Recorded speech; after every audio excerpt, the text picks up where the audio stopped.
always said the Black Panther Party that they can do anything they want to us. We might not be back. I might be in jail. I might be anywhere. But when I leave, you can remember I said with the last words on my lips that I am a revolutionary. These are the voices of New Africa. These are the voices of New Africa. These are the voices of New Africa. Free in the land, and we ain't asking y'all.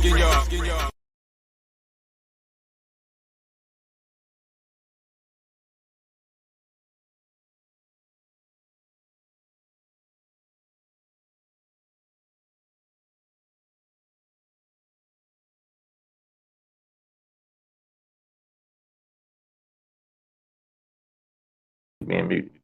Welcome to another episode of the Voices of New Africa, the show that is dedicated to the liberation of New African people, where we educate the uneducated and miseducate and re-educate the miseducated. I'm your host, Brother Prophecy, and of course I got my comrade with me, Comrade Kakayi. How you doing, brother?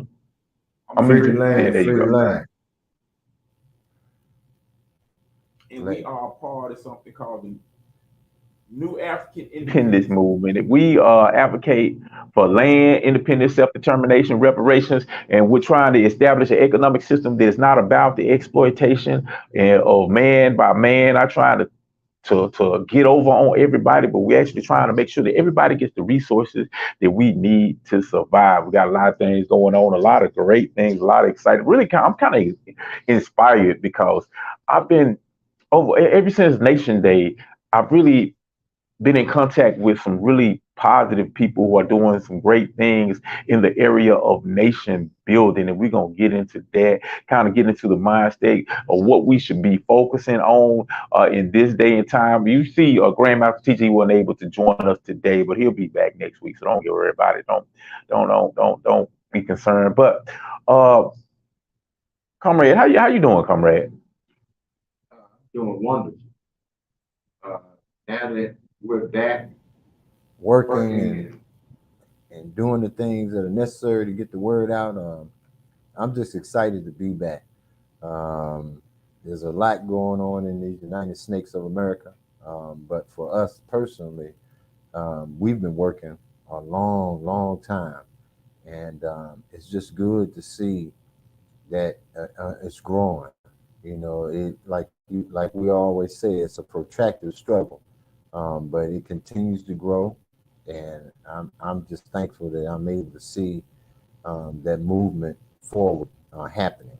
It's a slow process, but I am recognizing the change, and we as a people have to understand that anything good, you're gonna have to work for it, and so. My mind is made up to do the work until I'm dead and gone. I'm gonna do the work because I gotta see it better for my children, grandchildren, great grandchildren, any descendant after me. Definitely.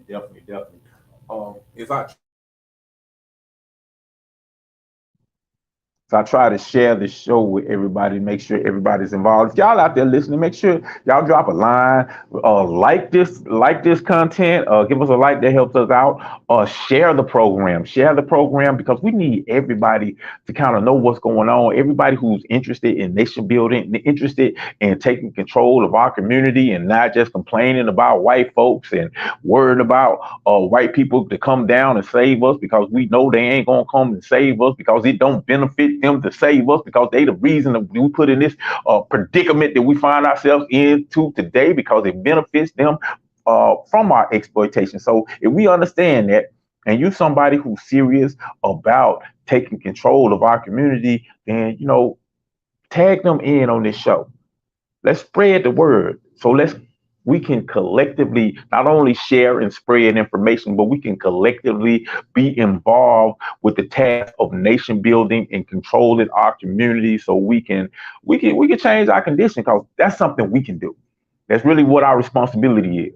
It ain't our responsibility to hope that we can vote the lesser of two evils to come down and save us, because that ain't happened. We don't had years and years and years and years, decade after decade, century after century of different white person, sometimes even a black person, to come in and try to change our collective condition, and it don't never happen. You know what I'm saying? They give something with the right hand and they take two things away. And a lot of times the things that they give us are things that help ultimately oppress and exploit our communities even more efficiently. So that's what we got to do. We got to be about the business of saving ourselves. You know, we can't wait on nobody to save us. We have to be our own savior. You want to look for Jesus? You want to find Muhammad? You want to find Buddha? Or whoever it is that you call your savior? I'm going to tell you where you go find them. Him or her. That's in the mirror. That is in the mirror, because we have to be responsible for our own salvation, and we can do that. I've been in contact with individuals who have done some great things, who are doing great things in the community. You might see, just a random individual that you've never seen on this network that's, talking, that's going live on this broadcast, because the New African Broadcast Association is a collective effort. It's a collective effort of new African people who are engaging in the work of nation building. That's what we're all about, 100%. Our big shouts out to Baba Amin of the Uhuru Academy. I've been in contact with him, and he's going to be a special guest on our show Thursday. Conversations between Comrade, and that brother created his own school. They created their own school called the Uhuru Academy, and they have multiple branches in the United States. They have a branch in Africa. They have a branch online, and they're doing great things. Last week, I was fortunate enough to be at a school program, speak with students, and they had an excellent program. And this was actually in a public school, which kind of shocked me. And this sister was just a brave sister that said, you know what, I'm going to teach the children true history. Even though the government, the power would be saying that we can't learn our history, well, I'm gonna do a real program. And they asked me to speak along with other individuals, and it was a powerful program. So I give a big shout out to Sister Renita Parks. Thank you for inviting me to that program. It was dope, and we gotta do more. A big shout out to everybody who are doing things. The Ashe Academy down in Coldwater, Mississippi, with the Black Liberation Movement in Mississippi, been holding it down. Brother Lumumba, aka Patrick Alexander, been holding it down. There always been people within our community who are doing great things. There always been people in our community who have been holding it down, who've been putting in that work. But I think one of the problems that we face is that we have individual over here putting in some work, individual over here putting in some work, individual over here putting in some work, and we're putting in that work individually. But we can be better. We can be more efficient. We can be more effective if we put our efforts together and have a collective movement. And we can build on each other, and we can support each other, and our movements can go stronger and faster, and we can reach more people. Because see, the thing about it, the liberation of our people is going to happen. It is going to happen.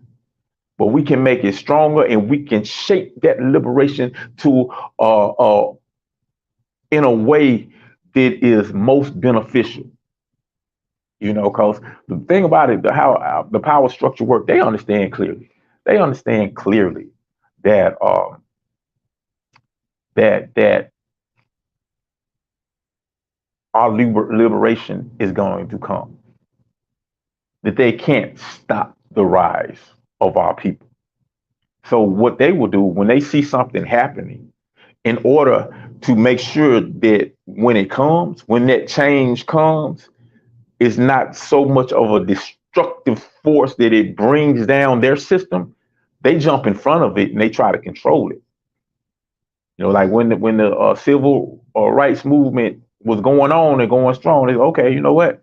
I need to get me some hand-picked Negroes, and I need to put them on the forefront of our movement. I need to get the women's rights movement, and y'all need to align yourself with this civil rights movement, so you can take some of the momentum away from that movement, and we can guide that change. So instead of it bringing about the liberation of Black people, new African people, it will actually benefit the white women's rights movement, the women's rights struggle. Black people will still be in a condition of powerlessness, independency on a system that is living off of the exploitation of them. So, that's what we're really trying to do. We're not trying to fall for the okie doke. This is a protracted struggle. It's long, it's long-term struggle. But we're trying to actually bring about the true liberation and true freedom of our people. And we're trying to get rid of these systems of oppression that have devastated us, that have exploited the masses of people, and really been a destructive force on the entire earth, the entire planet. And that's what we're trying to do. Comrade, you want to jump in while I try to share the show with some more our comrade? Make sure you unmute your mic. Yeah, well, our whole objective is to make sure that we get the word out. There's a lot of good and positive things going on in our community. Unfortunately, the way that the message gets out has to be amongst us, by us. We can't depend on the white infrastructure to allow our words, thoughts, ideology, and philosophy to be passed through their industry to our people. And so, I'm just thankful that I'm still motivated, dedicated to talk to our people. I know that the people are willing and ready. We just need to make sure that we educate them more about our story, not their story. We were talking earlier today about how the positive thing that we do in the community is very seldom talked about. And it's our responsibility to make sure that we focus more energy on the positive and show how those positive things are solutions to some of the problems we still have. Because we have to understand that only a small few can be successful at a time under the control of our oppressors. So we have to emphasize these success stories so that we can see throughout all the obstacles, we can see the forest from the trees and be able to assist others in being successful in paths that have already been traveled. We talked about Columbus, Georgia, having the obstacles in front of them, but they were still able to reach out to the community, get the community to galvanize collectively, and purchase a community center. And now that next step is a grocery store. We want to make sure that we understand our history, our story, because so we won't make the same mistakes that we've made in the past, trusting these white folks. They are not to be trusted. Anything beneficial for us, we must understand is automatically not beneficial for them. Anything that they're doing adversely affects us. Being a part of this system and being successful in this system, we must recognize the damage that it causes our own people. If we're not successful together, we will continue to fail. Being a part of this system. What we can focus on now is how are we going to execute the solutions. One way is to nation build.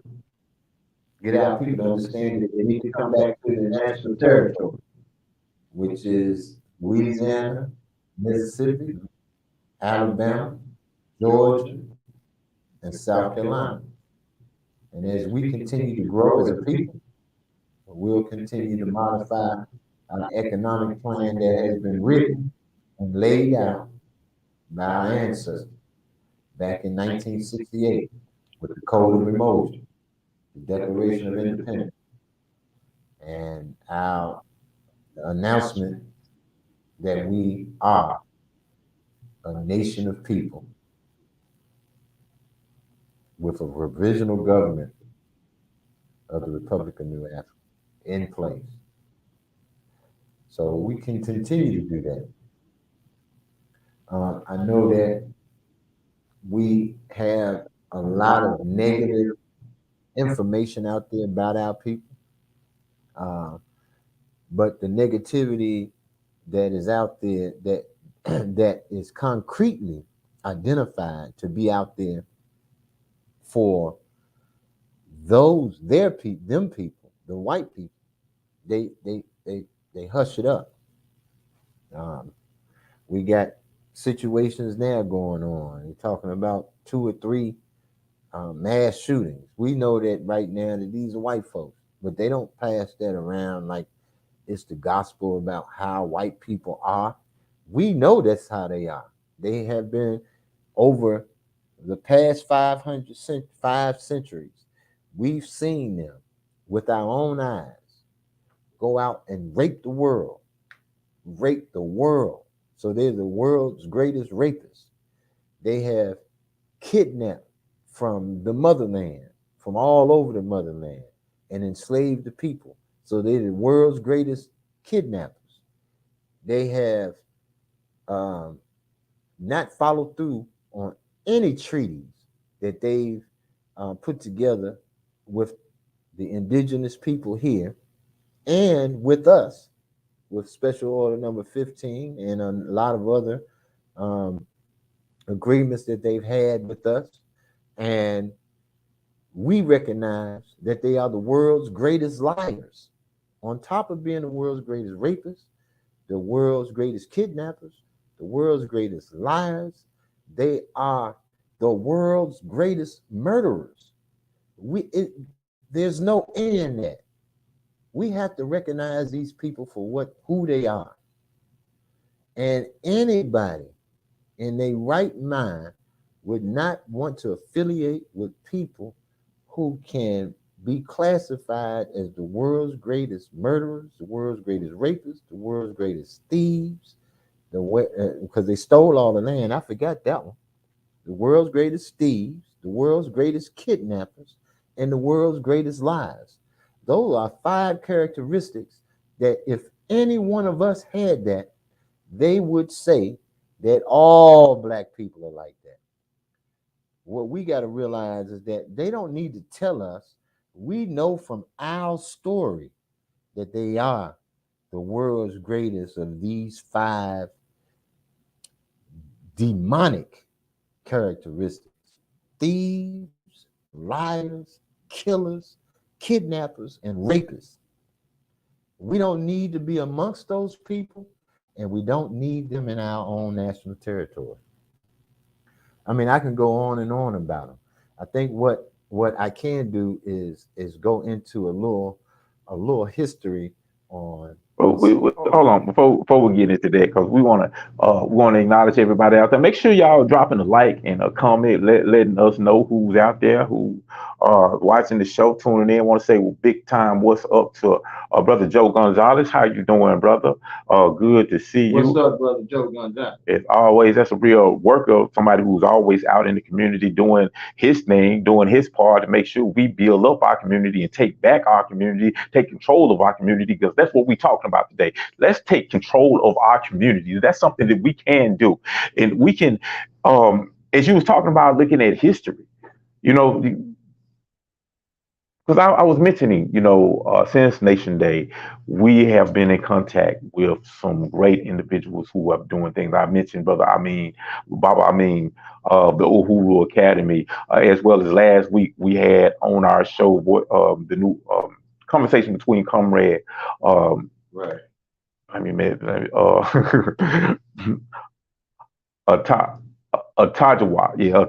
brother Atajawa Jashiri, who's down in Columbus, Georgia, with the People's Party for Independence, who man, they did a great job. You know, they collectively bought a community center, and now they collectively work within the community to help build up the community. And the next step is to create a grocery store. And so, what I'm saying is, there are great people who are putting in work as far as nation building. Like I said, you know, I went to a class, program last week. Local school system met individuals have their own independent school right here in Memphis, Tennessee. I didn't even know about African Centered Independent School right here. And like I said, I didn't even know about it. I know of this individual and some of the things that they do, but I didn't know they had their own school going on. And what I found is there are a lot of people who are doing great things, but we are disconnected.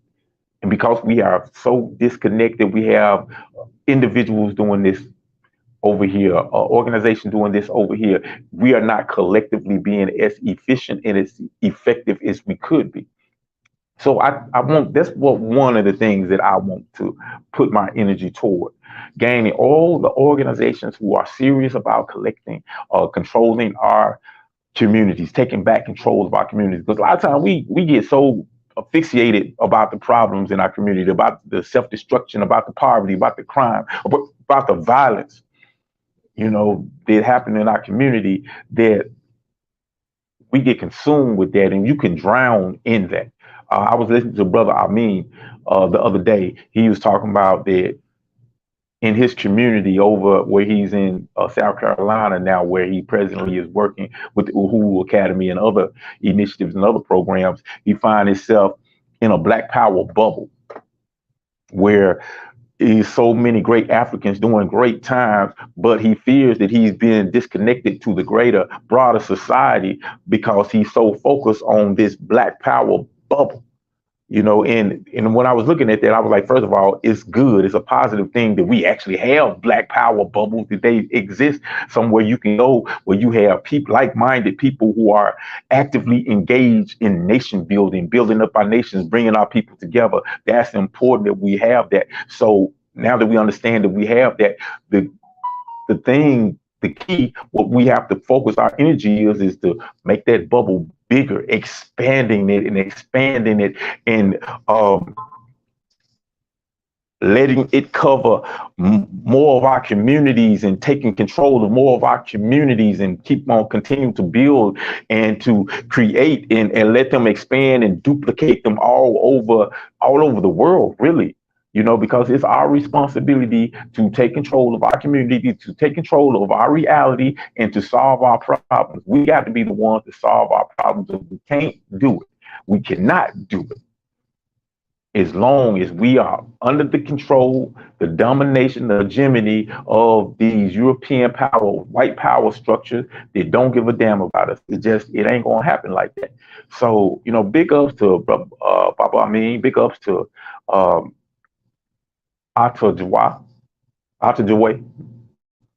yeah, Brother Atajaway down there, but Brother Bo Money, to the PPI, and all the organizations throughout this country, throughout the Republic of New Africa, throughout the Black Nation, throughout whatever organization that you are a part of, is put it in that work to bring about nationhood, to gain control over the institutions in our communities that have been historically used against us. Because it's something I was talking about earlier. When you look at our history, when you look at the problems, how many of the modern problems, you know, we can go back to slavery, but I'm not going to even go back that far. If you go back to redlining, when they pushed Black people into these condensed urban city residents that lacked the very resources needed to survive. They did that through the financial institution, the banks, with these loans and policies of only allowing Black people to gain housing in certain areas. You know, those were through the housing institutions and the banking institutions. When you look at the CIA bringing crack cocaine in the Black communities, that the CIA is a government institution. When you look at the laws being changed to target Black people. In the explosion of mass incarceration, you have the lawmakers, government institutions, the police, government institutions, the court system, government institutions. You know, we can go on and on and on. You look at the food that is really poisoning us because it's just so unhealthy, and we're preached and we're taught about this diet that is really taking life from us. These things are all done to us from institutions. So right now we're in a situation, we're under a condition where the institutions in which we depend upon for our very lives are used to exploit us, oppress us, and brutalize us. So common sense means we got to detach ourselves from this system. We got to bring about the type of institutions that's going to sustain us, the type of institutions that are going to build us up, that's going to aid in the liberation of our people. That's what we have to do. And at this particular stage, we can do that. We understand that it is a protracted struggle, and our ultimate liberations may come 50 years down the line, maybe 100 years down the line, who knows, you know, because it's not an overnight thing. We have to have concrete conditions, favorable conditions to bring about an independent new African nation. But right now, today, I think the conditions are favorable for us to take control of our community, take control of the institutions in our community. We can do that now, but we have to have a collective mind state, a collective mindset where we are focused on the goal. We can't be confused about what we need to be putting, where we need to put our energies. We need to go out and vote for this Democrat because we know the Republicans are just bad. I mean, yeah, the Democrats are bad too, but the Republicans are really bad. So we got to make sure we get rid of them Republicans so we can just deal with the counter bad people. You know, just the bad people, not the bad people, just the bad people. You know what I'm saying?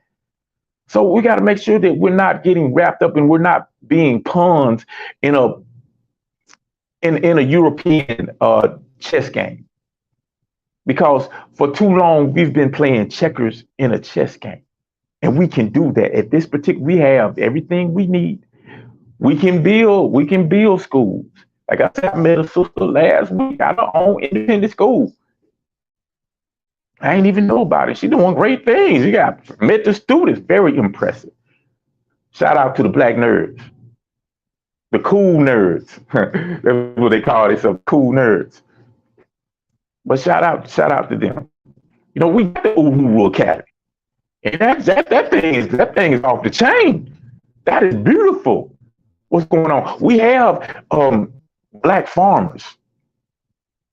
You know, we got farmers with big farms. We had farmers that are within the inner city that take little plots of land and transform them into community gardens. I met a sister the other week. Has like a community garden that she uses to deal with people with mental health problems, where people can come in and they have a sanctuary, a peaceful environment, and they address issues with mental illness. And I need to get with that sister so we can expand that program, blow it up, put it out there, so people understand about the resources that are available to them that's actually designed to support the community, because that's what your institutions are supposed to do. Not like the government, the institutions that the government provide for us, which only oppress the community, which only exploit the community, use the community, make sure the community is immobilized, make sure that the community is neutralized, make sure that there is no threat that comes from out of the community that will challenge the power structure. Now, we need the type of institutions that's going to support our liberation. And everybody out there, you watching the Voices of New Africa. Our comrade Fadali not in today. He gonna be back next week. Yeah, he was on the radio portion of the show. If y'all don't have y'all have the opportunity to tune in to the radio portion. That is on what our radio? Where can they catch us on the radio? Yeah, you can catch us.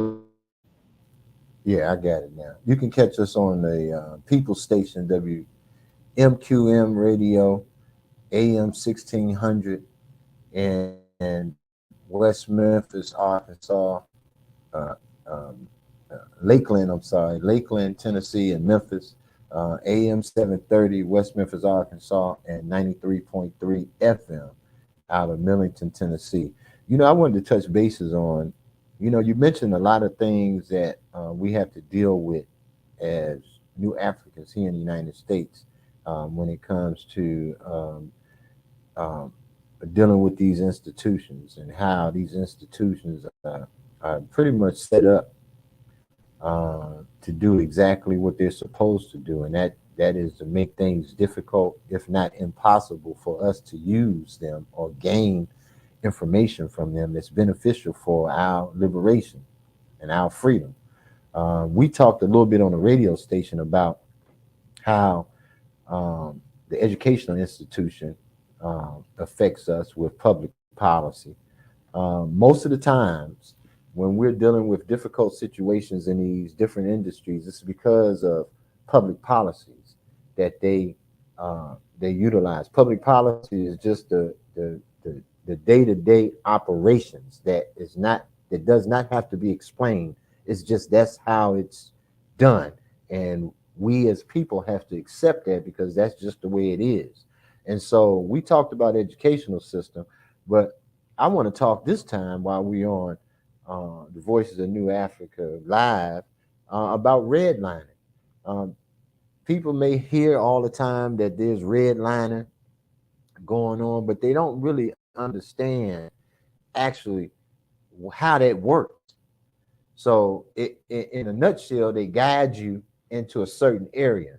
And Brother Prophecy so eloquently this demonstrated to you that they guide you into these little areas in the city where you're congested, and they put all the black folks there, and they allow other people to go in other areas of town, of the city, but they kind of steer black folks there. But this is how it works. If a black person is trying to buy a house, has enough money to buy a house anywhere he wants to buy it, how the redlining works is that you first, when you buy a house, you have to deal with the mortgage company that's going to lend you the money. The first line of defense for them is that the mortgage company won't give you enough money or approve you enough money to live in other areas, but they'll approve you enough money to live in a particular area. That's their first line of defense. Say you got $100,000 and you want to buy a house in a nice, affluent area, and the houses cost about $100,000. They won't approve you a loan to get a house in that area. They'll approve you a loan to get a house in this other area. They'll end up saying that the cost of these houses is more than what your loan is for. But say you get enough money to buy a house in one of those areas. The redlining has a second line of defense, and that's the realtor. The realtor will steer you with all of their information and all of their facts, and they say they'll tell you that the comp prices, which is the comparable prices in that area, is at a certain level, and you don't have the funds available to you to purchase that house because your loan is only worth a certain amount. So the second line of defense is public policy for them to lie to you and tell you that you don't have enough money. Then you go to the broker, which the broker is the boss of the realtor, so they're on the same page. But say you get to a point where you've gathered up enough money, they've told you all of these things, and you still are in a position to purchase that house. Then you have to go to the underwriter. And the underwriter is the third or the fourth line of defense, if you will, of them steering you into another area, because the underwriter can start saying that you don't have all the paperwork to represent where you're getting this money from.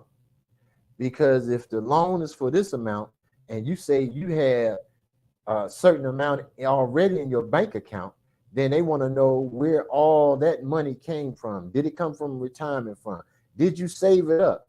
How did you save it up? Where did you get the money to save it up from anyway? Did it get it from payroll? Did it get it from a loan? Did you borrow it from somebody? And if you say you got it from a loan or you borrowed it from somebody, that doesn't count, because now you got to pay that back before they'll allow the loan to go through with what you're saying you're going to get from the loan, the mortgage company. So that's the fourth line of defense. They will tie you up with paperwork in the underwriters and saying, we don't have proof that you have all of this money legitimately because you don't have a paper trail for each and every penny that you have in your account. Then once you get that done, their last line of defense is that when they see, because remember, the underwriter wants bank statements to see how much money you got in the bank. They want to make sure that all the money that you have has a paper trail where they can go back and say where you got that money from, which most of us can't get through that part. But say we get through that part and we represented where all the money is, then they come up with a closing cost. And the closing cost, since they know how much money you got in the bank, they know how much your loan is, they're going to say that the closing cost is more than the amount of money you have in the bank to give them to close the deal. So now you got to try to find out how you can get some more money. But the underwriter is going to say, well, where did you get this money from? Because you only had $25,000 in the bank. The closing cost is $30,000. We need to know where you get the $5,000 from. Did you borrow it from somebody? Did you get a gift? Well, then we need, if you got it from a gift from somebody, well, we need them to say that they gave it to you as a gift, and we need to find out where they got the $5,000 from to even give you the $5,000. So they have all of these things set up as public policy, as a routine method in order to guide you into the area where they want you to go. Now, that's a lot. I'm saying a lot, but I went through the whole process of how they redline you. And guess what, people? We shouldn't have to be a professional real estate agent to purchase a house in a country that we built. If we have the money to buy what we want to buy, we shouldn't have to go through all of this. We are being treated as second-class citizens, and we must demand the respect to be treated as a human being, to be treated as someone who deserves to be respected, or else we will obtain it by any and all means necessary. And that's just one aspect of what prophecy. We can go through all of them. Yeah, we definitely can go through all of them. But I mean, just like you brought up, you went through the process of redlining and how they systematically push our people into communities that lack the resources that needed for basic survival. You know what I'm saying? And we understand. They understand for a long time what the causes of crime is. What's the price of having people in overpopulated areas that don't have enough resources needed for the people's survival. We know the results of that. We've been knowing that for centuries. The research has been done. The psychology of it has been done. They know within a certain amount of time, people are going to go to crime and other things in order to survive, because the first law of nature is self-preservation. A species is always going to do what's necessary to do to survive. So we understand that. So the condition that we find ourselves in many of these communities is something that was not by accident. It was something that was planned. It was something that was designed.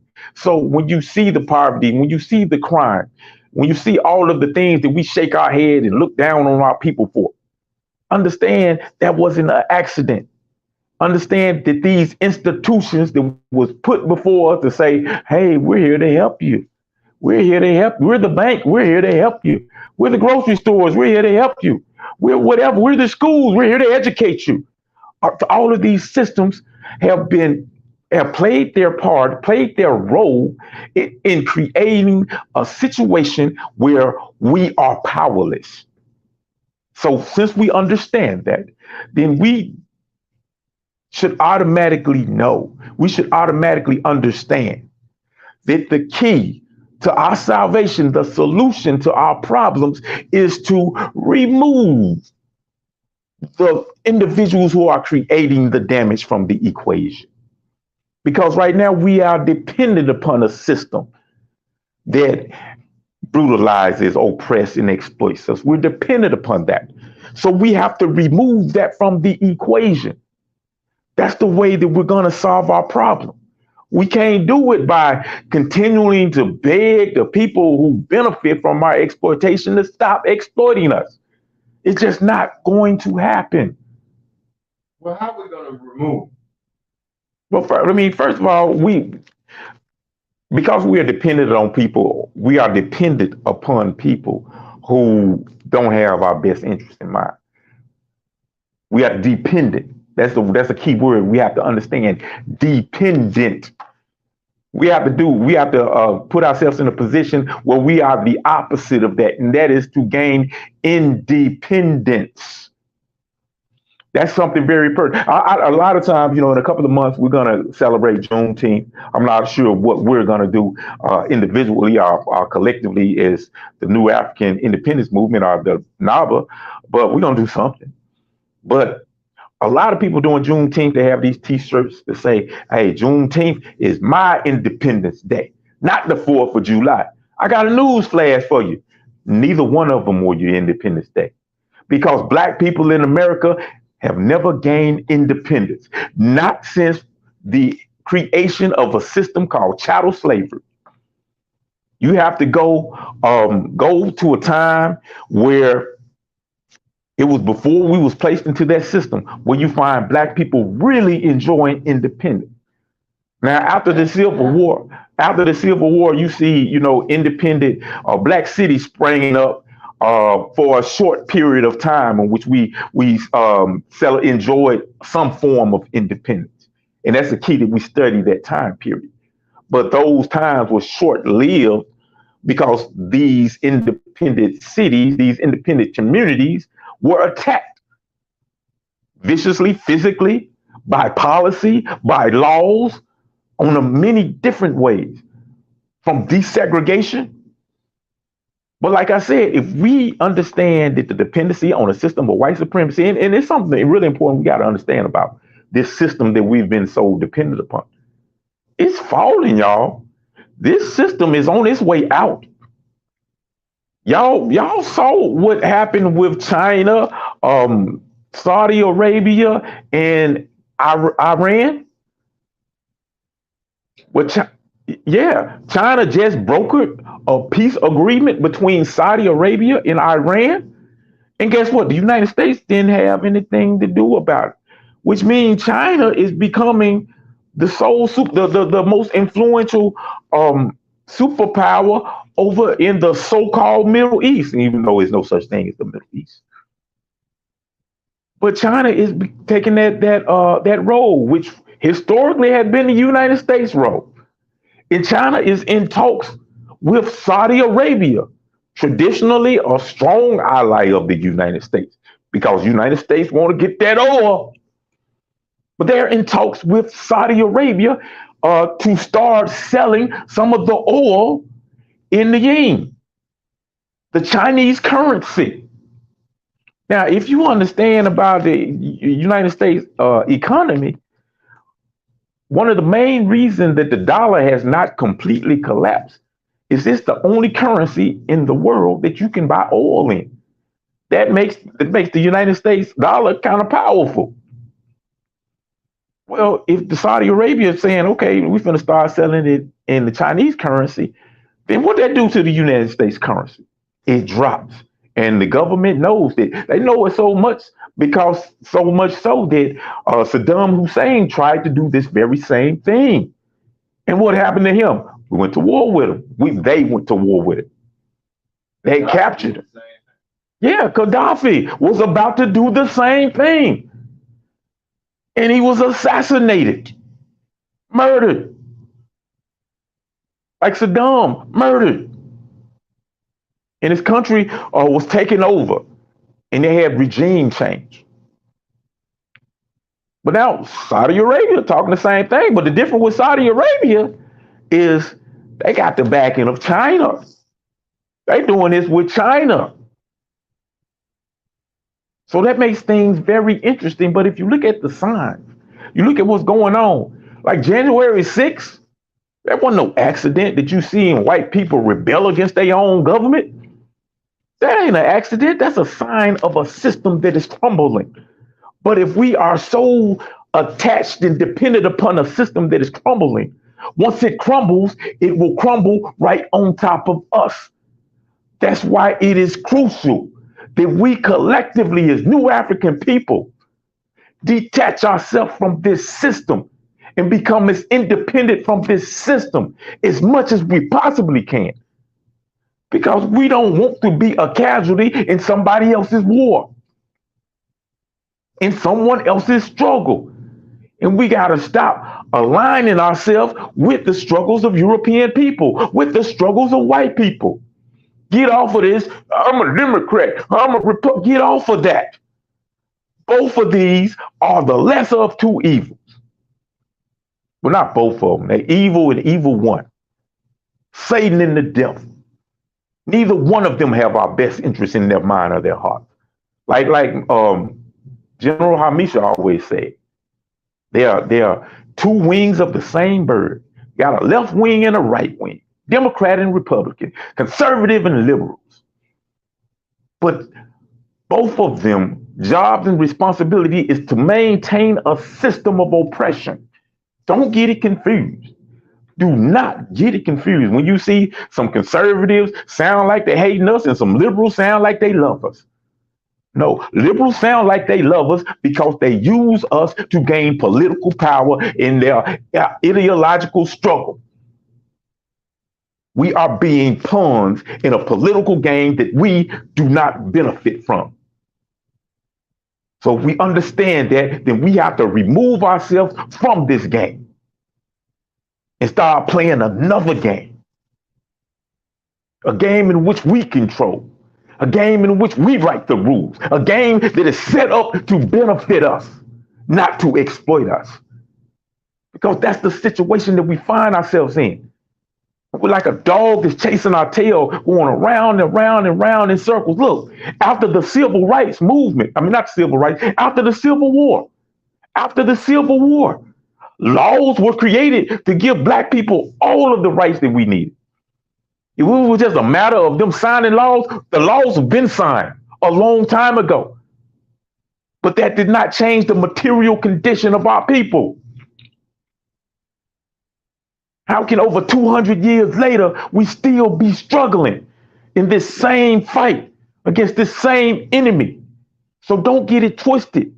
What you're seeing, the oppression, exploitation, and brutality that you're seeing enacted upon our people is a continuation of a struggle that started over 400 years ago, well over 400 years ago.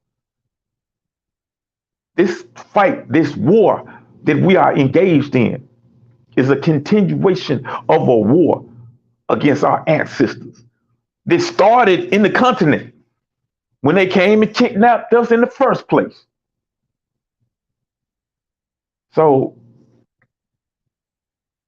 if we know all of these things, because we're educated, we know, we got knowledge, we in the information age, more like the misinformation age, but at the click of a button, we can say, hey, ask Google, whatever, and we can find out whatever it is we need to find out. Knowledge is out there. Information is out there. There's no reason to not know nowadays. So if we got all this information, the key is what we're going to do with it. How are we going to use all of this knowledge in order to effectively solve our problems? And we believe that Like the New African Creed said, our oppression exists because we lack the ability to control our lives. Why do we lack the ability to control our lives? Because we're not in power. We have no power. That's one reason why you see us so-called killing each other, so black on black crime, because we're living in a situation in communities that lack resources, that's poverty stricken, and we feel powerless. Black men feel powerless. Black women feel powerless. The black youth feels powerless because we don't have the ability to control our own lives. But we can change that. We can change that. And we are changing that. There are people out there doing the work. We just got to recognize them. And let's pull them all together so we can attack this thing as a united front and be more effective of what we are doing. And that's something we are doing. And if you're listening to me, I urge you to let that be your focus. Seek out those individuals who are doing the work and say, yo, here I am. This is what I offer. This is what I can do. This is my skill set. You got an independent black school, even if it's small, if it's just a home school. You know what? I know how to do this. Do you want me to teach your children, your students how to do this? It's very important.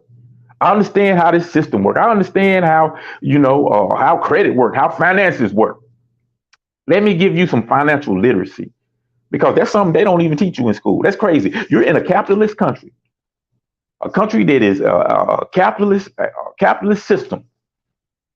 But yet, when the people, the so-called citizens of this country get out of school, they don't even have a basic understanding of financial literacy. That should tell you that this system is set up to exploit you. Because we come out of school, we get a job, whether it's a good job, a bad job, whatever it is. We think we supposed to go buy some Jordans and a nice car and all of these type of things so we can look good. May not have power, but we look like we got power. You may not be important in the eyes of this society, but you look like you look good. You got these Jordans, you can afford these $300 shoes. I'm special. And you only feel the need to do these type of things because there is a hole that's been blown inside of you from living under a system for over 400 years that have told you that you are worthless. That's why we do these things. But in order to repair those things and understand that word repair, it is very important because we have to be repaired. But in order to repair those things, we got to disconnect. We got to get away from the bullets. This shooting us that's causing that hole to get deeper and deeper and deeper and deeper. We got to get rid of that. We got to create an environment that's going to be conducive for us to heal our many, many, many wounds.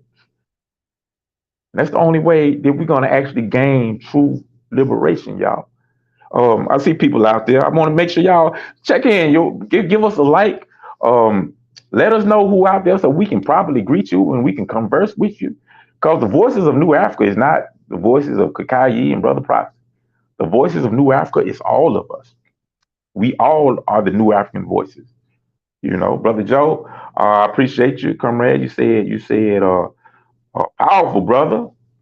Thank you, bro. Thank you both. And thank you for tuning in, Brother Joe Gonzalez. And thank you for all of the work that you put in, all of your time and your efforts to unite the people against this system of oppression, because this system that we're up against, this enemy, this beast, has oppressed the entire world. This is a global system of oppression. It's a global system of white supremacy. It's a global system of capitalism. But guess what, y'all? If we look at ourselves as global citizens and not just the property of the United States of America, then we find out that globally, we're the majority. We're not minority. They keep on saying, oh, the minority community, minority. See, the root of minority is minor. What's a minor? A minor is a child. So in essence, we saying, hey, we're minorities. We're basically just saying under this system, we're just children, and children don't have the ability to take care of themselves. That's why they're minors. That's why they're not given certain privileges. They can't vote, can't buy cigarettes, can't drink, can't go to the casino. Why? Because you're a minor. You're not able to take care of yourself. So we gotta do certain things in order to take care of you, for you. So, but if we look at ourselves as a global people in a global community, then you find that we're not a minority. We outnumber people who have been dominating us over 10 to 1. Over 10 to 1. That's why, like Brother Bo Money just said, what's up, Brother Bo Money?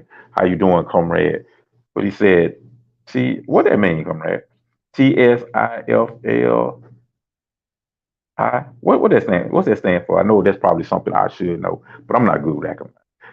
Let's see. One only remedy is self-determination. Let's do the work. Exactly. That's why they fear the whole concept and principle of self-determination. They fear that. They fear us uniting and collectively working for our own liberation. They fear us uniting and working collectively for us building nationhood, gaining control of our institutions. And Brother Bo Money, that's one of them brothers out there that I'm telling y'all about. Just putting in the work, just doing great things. Not only is he the minister of information, host of the George Jackson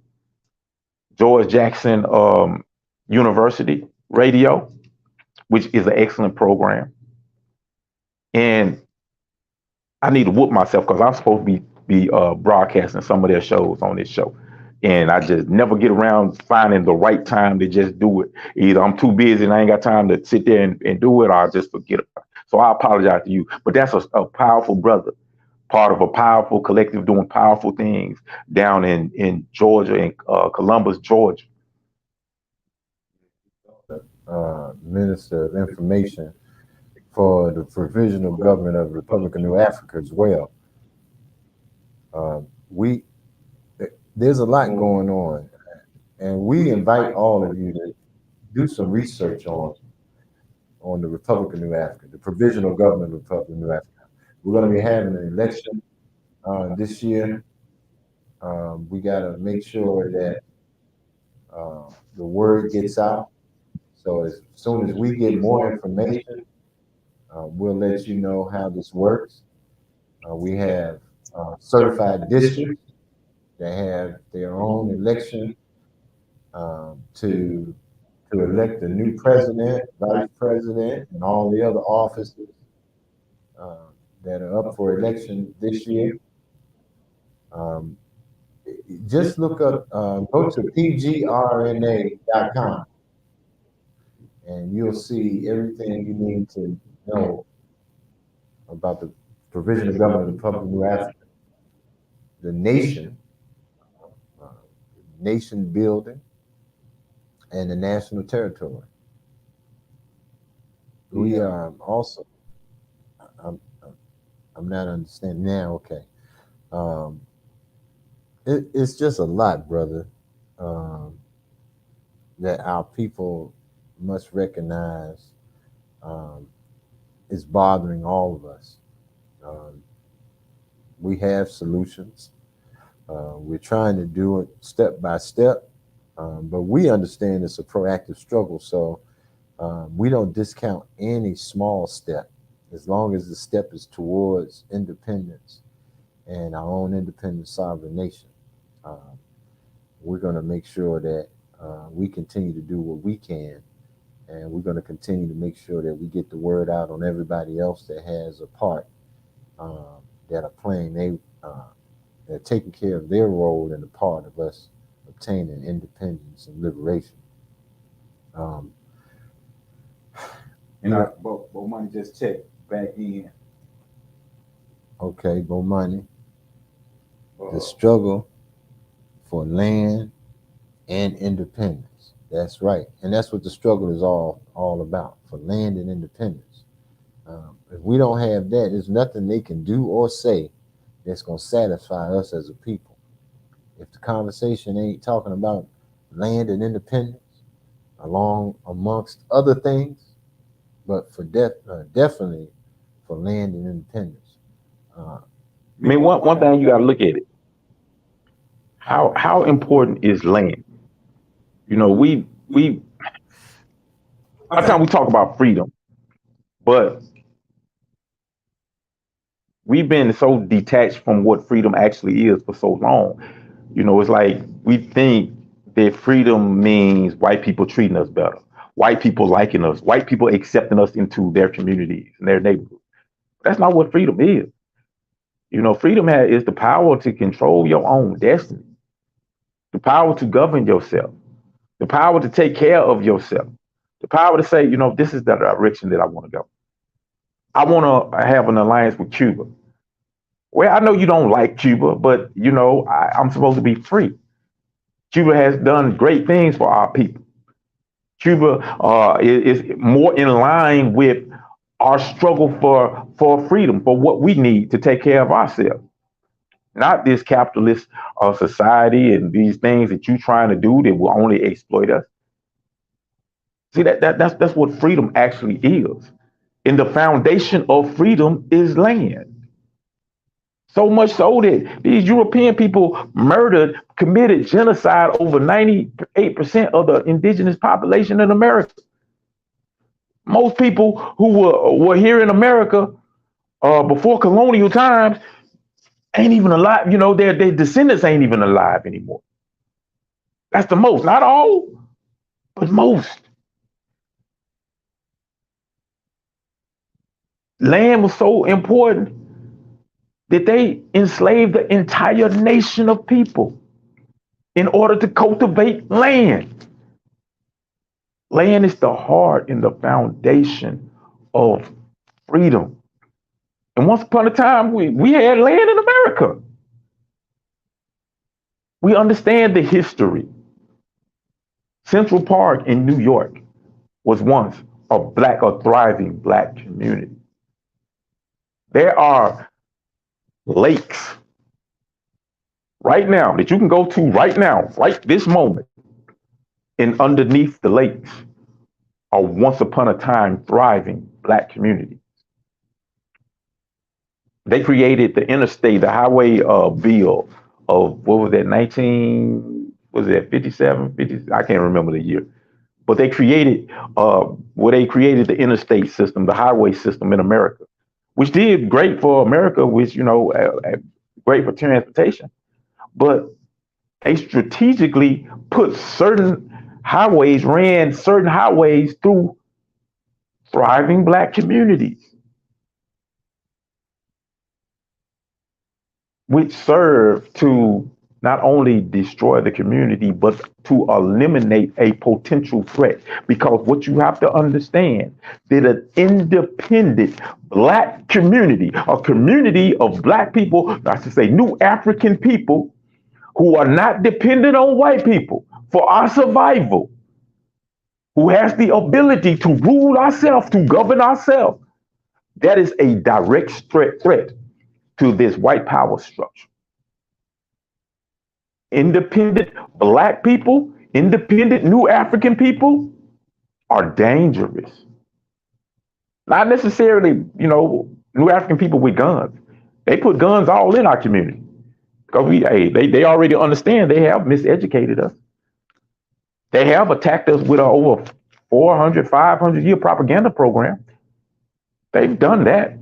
They've done a good job of that. So now, you know, like John Carter G. Wilson said, you know, if you control the way you control the person's mind, you control the way a person thinks, you don't have to tell them to use the back door.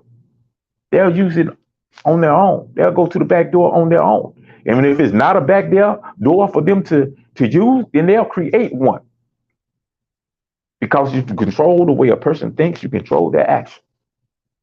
So that's what we're trying to do right here now. It's our little part right here at Nava. This is our contribution, as well as brothers like Bo Money and others. We're trying to spread the word. We're trying to provide a platform for those brothers and sisters that are doing the work.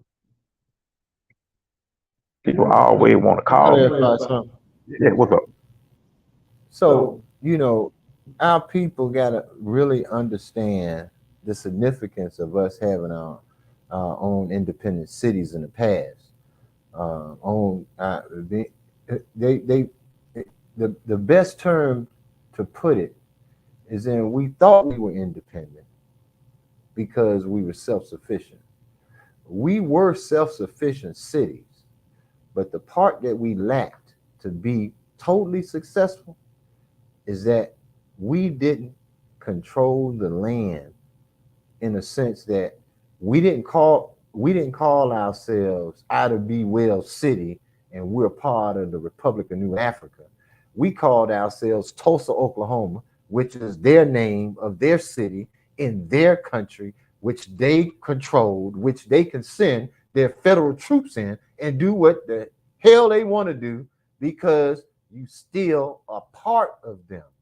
What we're trying to get our people to understand is that we can still be self-sufficient and do better on our own, but we got to have control of that land so that they can't come in talking about they're going to put a highway through it or they're going to kick us out and run water in it and flood us out so we can be a lake in the future, or they can just take the land back for a law that they have called eminent domain, where they can just come in and take the land from you. Or you can be in Washington, D.C., and they don't nobody own any of the land. You just own the structure on top of it.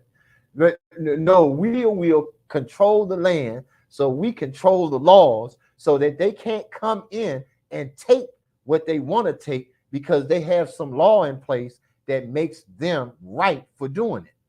That's the difference in the Republic of New Africa and our provisional government, is that we're saying that in order for us to be free and independent, we have total autonomy over the land in which we inhabit it. And right now, that is Louisiana, Mississippi, Alabama, Georgia, and South Carolina.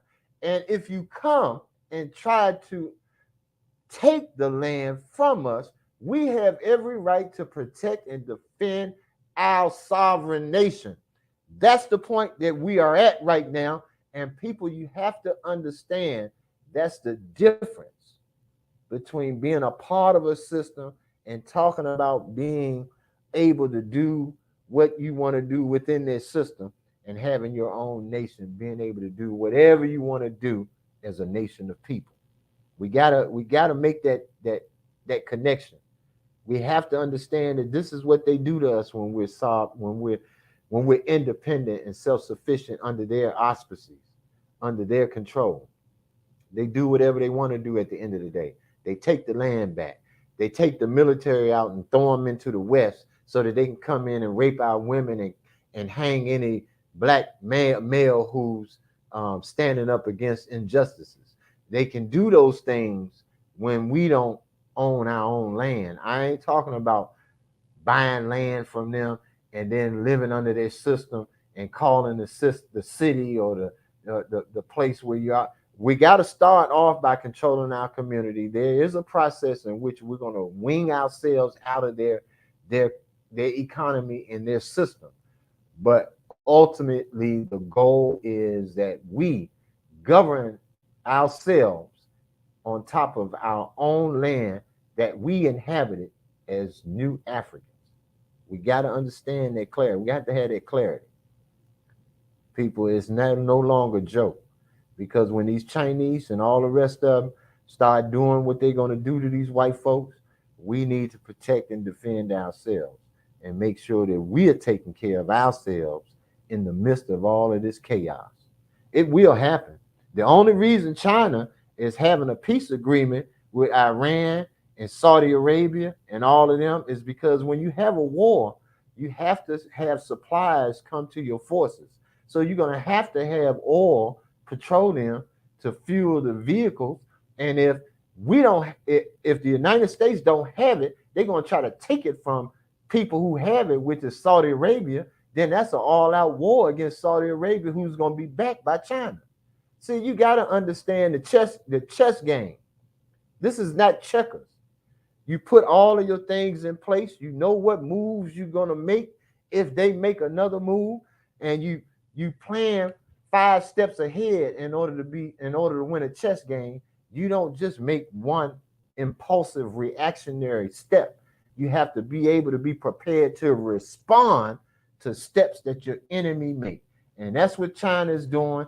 And we need to be prepared to respond to these white folks when they start coming in our community talking about they're going to do all this to us because we're not going to fight their war against the Chinese because the Chinese ain't did nothing. They did a goddamn thing to us. You know, just a couple of things. Hold on a second. Get my stuff right. This technology. I got me.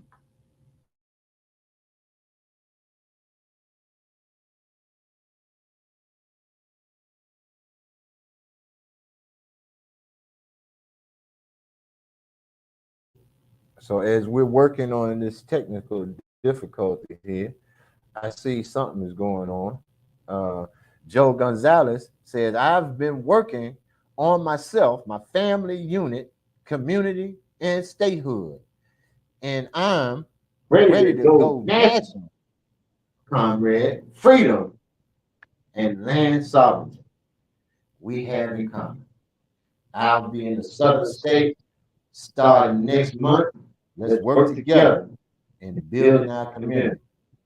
My new African comrades, free the land, free the land, free the land. Yep. That's right, free the land. Definitely. Yeah, big shouts out to brother Joe Gonzalez. He always putting in work, man. One of my favorite brothers.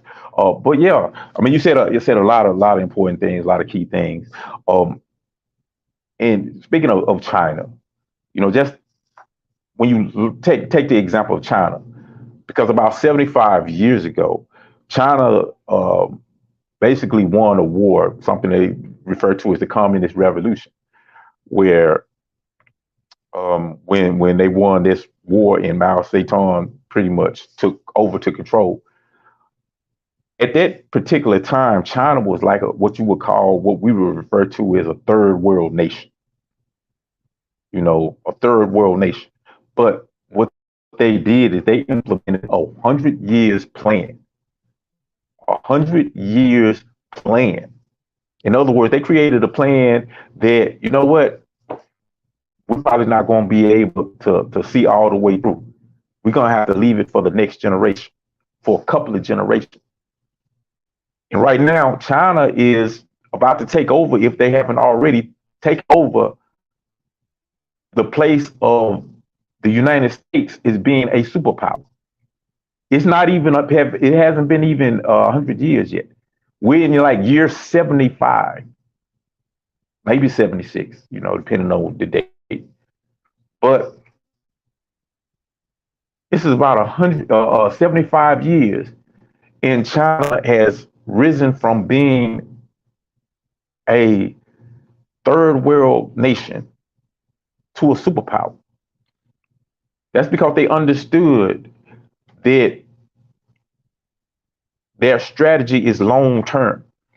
So what we have to do, we have to strategize. We have to understand, okay, right now, at this particular time, what is it that we got to focus on? What are our goals and objectives? You know what I'm saying? Because we have to understand that there is an overall strategy. Of overall strategy might be is to gain an independent sovereign nation, to have sovereignty, a nation in which we can control. We control, that we have self-government, that we have independence. That's the overall strategy. So that's the long-term goal, just like in chess. Your first move ain't to attack the king. Can't do that because you're not in position. But what you do, you move your pieces in position. So down the line, 5, 10, 15 steps later, you can capture the king. So you do one move and they be like, why are you doing that? That don't even make sense. But that's okay because you're playing chess. You're moving your piece here so they can move their piece there. And once they move their piece there, then you move another piece over here. And when they react to that, they move there. And then you do another move. And when they react to that, like, boom, that's what I wanted you to do in the first place. Now, that first move that I got is in position to attack your king. This is how we have to think. This is the things that you have to learn to do when you are studying a political education. Not simply be reactionary or issue driven, and we have to understand the grand strategy. But right now, today, in this particular, in where we are, I mean, it's my analysis that we should be focusing on gaining control over institutions within our communities. Gaining control over communities, period. We need our own farms. We need our own grocery stores. We need our own hospitals. We need our own schools. We need our own community centers. We need all of these things so we can effectively control our communities, give a real concrete example of what independence looks like. So when our people are hungry, they don't necessarily have to go to white folks. We don't have to go to Kroger. You don't have to go to the stores that have these foods that are overly processed that in the long term is taking the life away from our community. Like, hey, we have an option. We have an option. Big ups to Comrade Kikayi, Dr. Kikayi, which is one of Matula Shakur's comrades in a collective with Matula Shakur. Big ups to him. But they have a program that deals with mental health, that deals with ailment, that deals with disease, a great program. And I'm pretty sure we're going to have them on the new African Broadcast Association at some point in time in the near future. But shouts out to him. Shouts out to Baba Amin. That's putting these Uhuru academies everywhere. And everybody else who's putting in that work, creating our own education system so we can snatch our children out of these indoctrination centers for self-hatred of Black people, of new African people. So we can do those things. I want to say a big shout out to Daniel. How you doing? Daniel has checked in. Daniel, I gotta be real. This queen right here has some of the most on point analysis out there. You know what I'm saying? I'm a fan. I'm a fan of Adanya because, man, her mind, she got a beautiful mind, y'all. Let me see. I don't even know what she wrote yet, but I'm just saying now. So I hope you don't write nothing stupid and make me look silly, but I know you're not. I think decentralization needs to be addressed. How and who? Decentralization. See what I'm saying? See. You brung up something I ain't even prepared to talk about.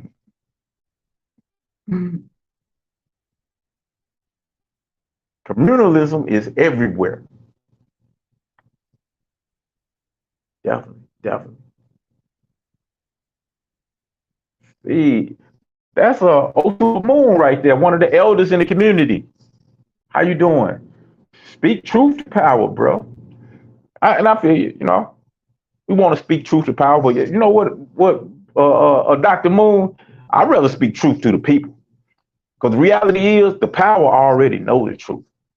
The power structure, they the one that's hiding the truth in the first place.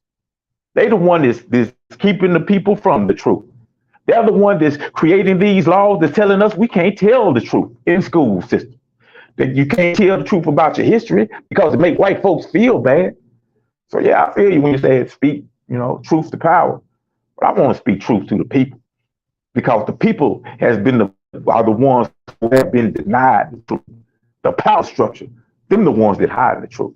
But anyway, thank you for your comment. I feel definitely speak truth to power all day and every day. Shout out Young Lords and Matula Shakur. Seas and means. Definitely about it. Definitely. You see, Joe Gonzalez, how you doing, brother?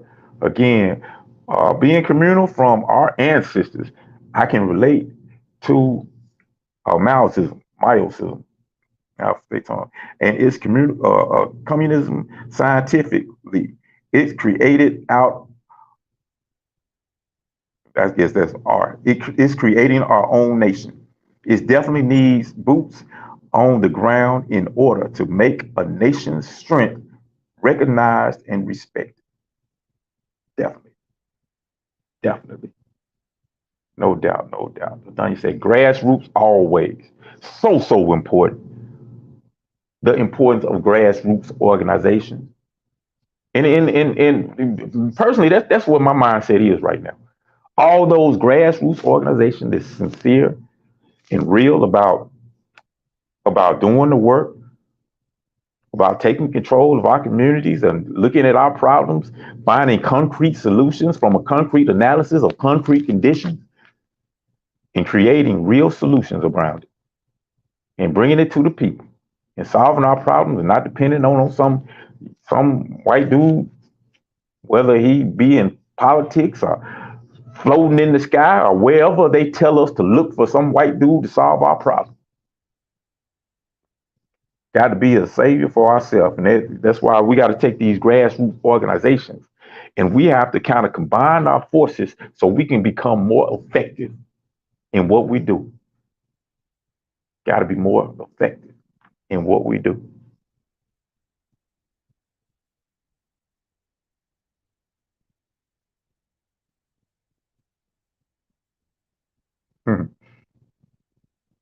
You said, again, because truth be told, it will never trickle down from rich to the poor.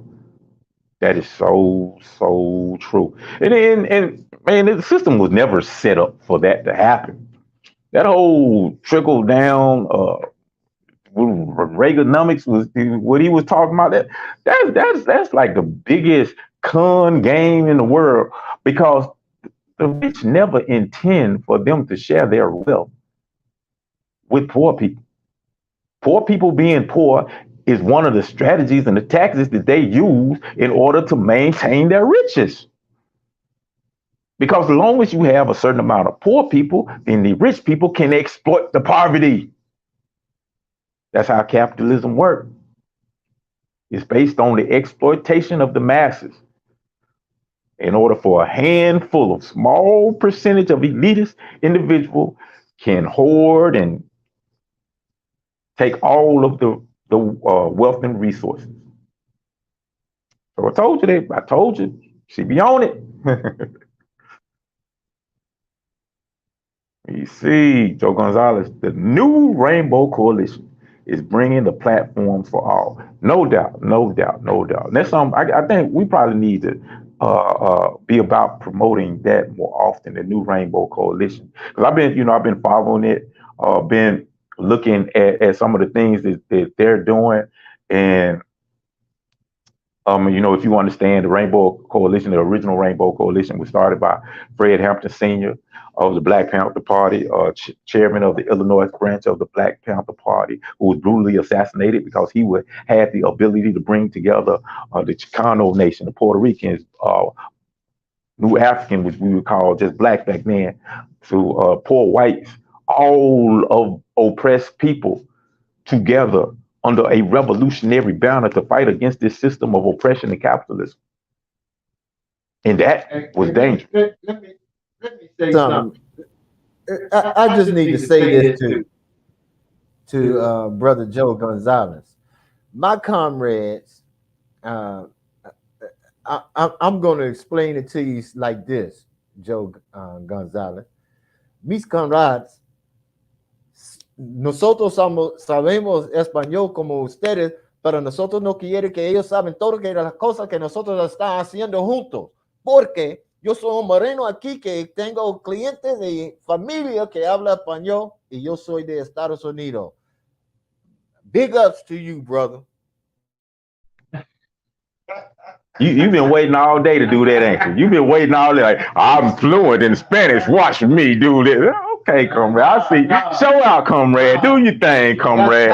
Do. Oh no, it is, comrade. It is, comrade. Don't do it. Don't do it. No, I'm messing with you, comrade. That's your power that we have as brothers, and we have always known 3-4 different languages from Haiti all the way back to Africa. And they separated us by spoon feeding us their language. And we need to make sure that we stay in contact with each other and communicate with each other with whatever colonialized language that they gave us. In our spirits, we know this to be true. So that's why we speak more than one language. I was finna turn to a hater, but I ain't gonna do it. You know what I'm saying? Cause hey, you do your thing, comrade. You know, I wish I was fluent in Spanish like that. I know a couple of words, and then that's about it. Swahili and a whole bunch of other languages. Yeah, Jumbo. They can't understand that. Jumbo, Habari, Ghani. And you know, anyway, but no, definitely. Whatever that you just told Brother Joe Gonzalez, I'm pretty sure it was on point, and I co-sign for that. You know, all our comrades learning these different languages. But anyway, let me see. I think Joe Gonzalez he said they take advantage of the workers to the bone. That's correct. That's how they do it. It's you know, the system of capitalism is based on the exploitation. It's based on exploitation. So capitalism creates poverty because it needs poverty in order to continue, in order to control the population. Poverty is one of the main tools used to control the population, as well as miseducation, propaganda, and other things. But so yeah, you're absolutely right. And I guess he's responding to you. He said, "One love, comrade. One love." That's what's up. And Bo Money says, "New African nationhood is imperative." It definitely is a must, y'all. We have to take control of our destiny, of our lives. We have to do these things. We can't just sit around and look at deteriorating conditions in our community and not analyze the cause of the problem. Not sit back and say, wait a minute, these things that are supposed to be here for our benefit are actually attacking us. They're actually taking resources from us. They're actually putting us in a position where we are powerless. Our educational system is not impregnating our mind with the type of information that is building us up. The Food and Drug Administration and the food and the things that is put out for us to eat, and half of the time we don't even have access to good food. These things are killing us. The hospitals are not providing the type of treatment that we need for us to live our best lives and us to reach the best representation of ourselves as far as our health is concerned.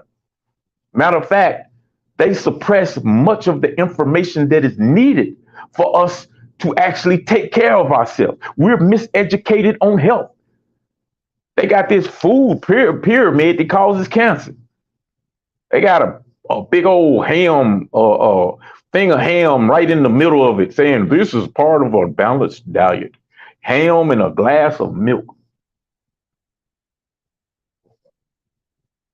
But you know what? New African nationhood.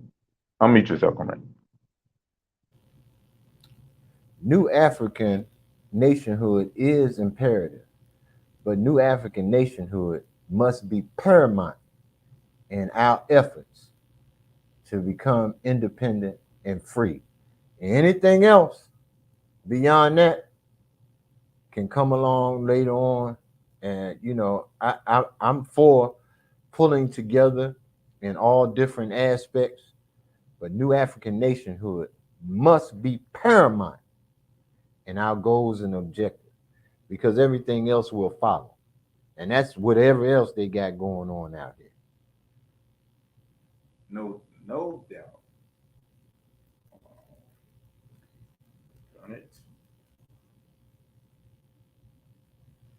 But yeah, so we've been on for about an hour and a half. About time for us to get out here. We appreciate everybody we appreciate everybody checking in and joining us, conversing with us. We have a good time with y'all, man. It's just a fun time, During the week, man, we got to put in all that work to try the nation build, and they can get tired, they can get frustrated, and all of that stuff. But when we come here and we just vent, talk that good old Blackish, that good old New African, that good liberation talk, that good, unite to fight, pick ups to everybody out there and hear y'all response and y'all educating us with your perspectives. It really, it's like church to me, like food for the soul. It helps to re-energize us so we can get out in those streets and continue to fight the good fight, put in that work. So, with that, I'll go to a couple of comments before we go. Brother Bomani said the key word to our community is unity. UNITY. Yes, unity is an action we try less, and that is why we lose. Bomani Shakur. Definitely. The Honorable Elijah Muhammad said that our unity is more powerful than an atomic bomb. So just imagine we get together, put our differences aside, and get on one accord and work collectively for the benefit of our people, for the benefit of our community, and for the detriment of this system that has been oppressing and exploiting us. Think about what we could do. That focus, that energy that is more powerful than an atomic bomb. Thank you for that word, Joe Gonzalez. We have to be the vanguard of our community. Not everyone stands up to bat. Comrades, you have my solid back. You right about that, comrade. You right. You don't even know how much you right about that. I don't know what you know about us, but we definitely got your back. When it's time to be on that front line, you feeling the rest. Stay strong, sisters and brothers. We got this struggle. Our shit. Definitely, we got this. For money, the key to unlock is the key and unlock. Lock. Hold on. The key to unlock is the key and unlock lock. Did you understand it? See, man, but money, you so heavy. Sometimes you be throwing stuff above my head. The key to unlock. And I'll be thinking about this all day. But money turned to the Riddler on me. The key to unlock is the key. And unlock the lock. Oh, okay. The key to unlock is the key. And unlock the lock. Okay, I got you now. Utilize them commas, comrade. No, I'm messing with you. I'm messing with you. Joe Gonzalez with clarity. We got the keys. And yeah, you're damn right. We got the keys. We got to utilize them to unlock them doors. Unlock the doors of the minds of our people. Unlock the doors to the community, to control of our community. We got the keys. We got to use them. And we got to collectively work together to build our nation and really get the, let me see. Unlock the keys, the protection and self-defense. Yeah. He said, I'm referring to my previous message with the symbol. I got you, comrade. I'm just messing with you, comrade. I'm just messing. I'm silly, man. Y'all can't take me too serious, But But anyway, man, it's time for us to get up out of here. We appreciate y'all. Make sure you join us again. Since Nation Day, the Queens, they kind of well, I ain't gonna say what they doing and stuff like that, but they ain't been on for for a minute because we handling some things since Nation Day. Kind of got to decompress, but definitely we enjoy y'all. Make sure y'all tune in to all the programs and stay tuned for everything that we got in store and all of the programs that we're going to bring into existence so we can collectively solve our problems, because we are our own saviors. We are responsible for our own community, and we have the ability to solve our own problems. Don't tell us what we can't do, because our people are beautiful. Our people have historically done some of the greatest things this planet has ever seen. Check the real history. Check the history that they don't want to teach. You find out how beautiful we have been and how wonderful we have contributed to society in the world. So if our ancestors did it, we can do it, and we will do it. Brother O Supermoon, my elder, said, that's what I'm talking about, my brother. Nothing in this struggle is new. Keep teaching. Damn right, I'm gonna keep teaching. I ain't got no other choice. Well, I'm gonna keep teaching and I'm gonna keep working. I don't want to just teach. I gotta teach and I gotta work. And we gotta build and we gotta collectively grow and do this thing. My name is Brother Prophecy, aka J-Ra. I'm with my comrade. He is none other than Kakaye Jamu. And this is the Voices of New Africa. We'll see y'all again next Sunday, y'all. Stay tuned. It's gonna get good. Free the land, y'all. Free the land. I fight for land, independence, and for reparation. We gotta do for self-determination. Being independent is a very, very good thing, because it means that you don't have to be dependent, especially on people who don't like you. I mean, growing your own food, like teaching your own babies our real history, the real truth. As a people, we are not grown unless we have independence.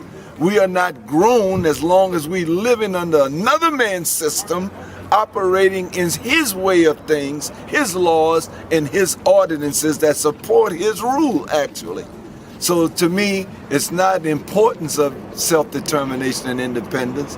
It is mandatory. We could make a change, get